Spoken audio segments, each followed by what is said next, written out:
کبھی مسجد کے مینار روئے، کبھی ریت کے ذرات روئے، کبھی آسمان کے ستارے روئے، کبھی رونے کی صدا مدینے سے آئی، کبھی رونے کی آواز مکے سے آئی۔ رونے والوں میرے مولا کو لے کے چلے، جانب نجف بڑھ رہے ہیں۔ ہاں جیسے مولا نے فرمایا تھا ویسے قبر تیار ملی ہے، مولا کو قبر میں لٹا دیا۔ ہائے اب دونوں بھائی گلے مل کر روتے ہیں، اور جب کوئی یتیم ہو جاتا ہے تو اپنے گریبان کو ذرا چاک کر لیتا ہے، اپنی آستین کو پلٹ لیتا ہے۔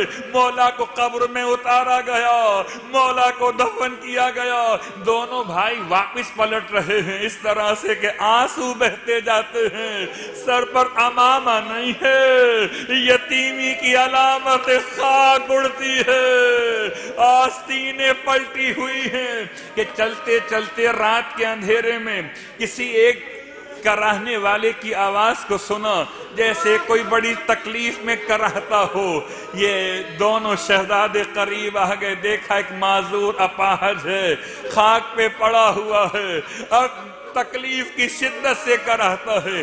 مولا حسن قریب میں بیٹھ گئے، یتیم علی خاک پر بیٹھ گیا، اس معذور کے سر کو گود میں رکھ لیا جیسے کوئی ماں اپنی اولاد سے محبت کرتی ہے، اپنے ہاتھوں کو اس کے سر پر پھیرنا شروع کیا۔ اچانک اس معذور نے کیا محسوس کیا، اپنے سر کو زمین پہ گرا کے کہتا جائیے میں آپ سے بات نہیں کرتا۔ امام نے شفقت سے فرمایا تمہیں تو اشتباہ ہو گیا ہے، مجھ سے کیوں ناراض ہو رہے ہو؟ تب اسے احساس ہوا کہ یہ کسی اور کے لیے بات ہو رہی ہے، یہ کوئی اور بیٹھا وہ میرے سرہانے ہے۔ کہتا ہے معاف کیجئے گا میں آپ کو پہچان نہیں سکا، اصلاً میں آیا تھا کسی کام سے کوفے میں، 1 سال ہو گیا، یہاں آ کر بیمار پڑ گیا، میرا کوئی پوچھنے والا نہیں تھا، ایک آتا تھا جو مجھے کھانا کھلاتا تھا، ایک آتا تھا جو مجھے پانی پلاتا تھا۔ امام فرماتے ہیں وہ کون تھا تیرا محسن جو آتا تھا، تجھے کھانا کھلاتا تھا، پانی پلاتا تھا؟ وہ کہتا ہے میں نے بہت پوچھا، نام تو بتا دیجئے، کبھی نام نہیں بتا، ہمیشہ یہی کہتا تھا کہ ایک بندہ خدا کے پاس بیٹھا ہوا ہے۔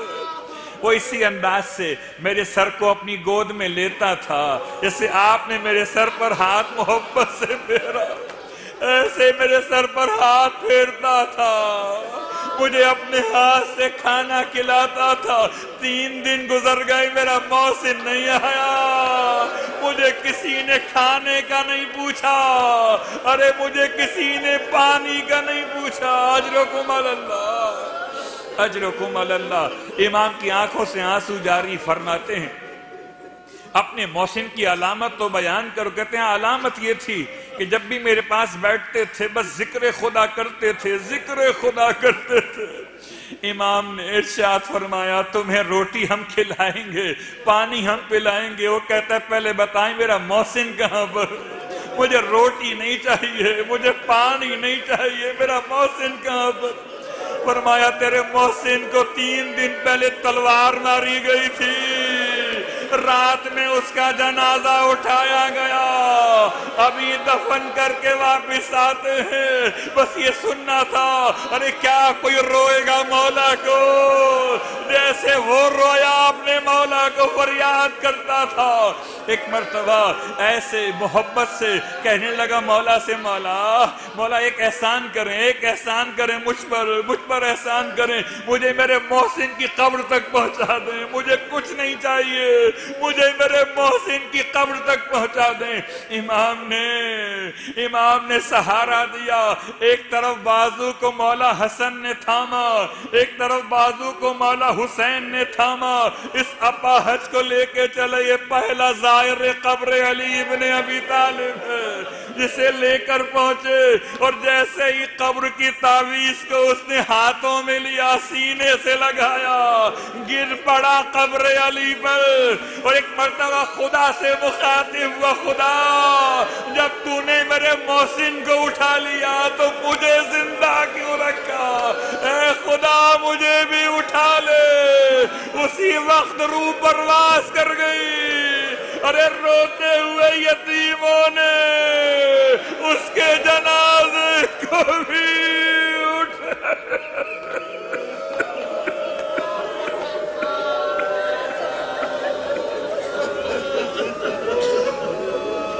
وَلَعْنَةُ اللَّهِ عَلَى الْقَوْمِ الظَّالِمِينَ وَسَيَعْلَمُ الَّذِينَ ظَلَمُوا أَيَّ مُنْقَلَبٍ يَنْقَلِبُونَ۔ پروردگار وقت قبولیت دعا، آج جمعے کا دن بھی ہے، آج جمعے کا دن بھی ہے، آپ کی آنکھوں میں آنسو بھی ہیں، مولائے متقیان کے روزے کی زیارت کی تمنا بھی ہے۔ اے خدا مولائے متقیان کا واسطہ، پہلی دعا میرے مولا سے، پروردگار واسطہ مولائے متقیان کا، مولا کا واسطہ، مولا بالکل ویسے جیسے ہم مولا چاہتے ہیں، اب ہمیں ویسا بننے کی توفیق عطا فرما جیسے مولا ہمیں دیکھنا چاہتے ہیں۔ بہر اللہ وقت قبولیت دعا ہے، ہم دنیاوی معاملات میں تو گرتے ہوئے مولا کو پکارتے ہیں، پروردگار اخلاقی معاملات میں بھی، روحانی معاملات میں بھی ہمیں مولا کی مدد عنایت فرما۔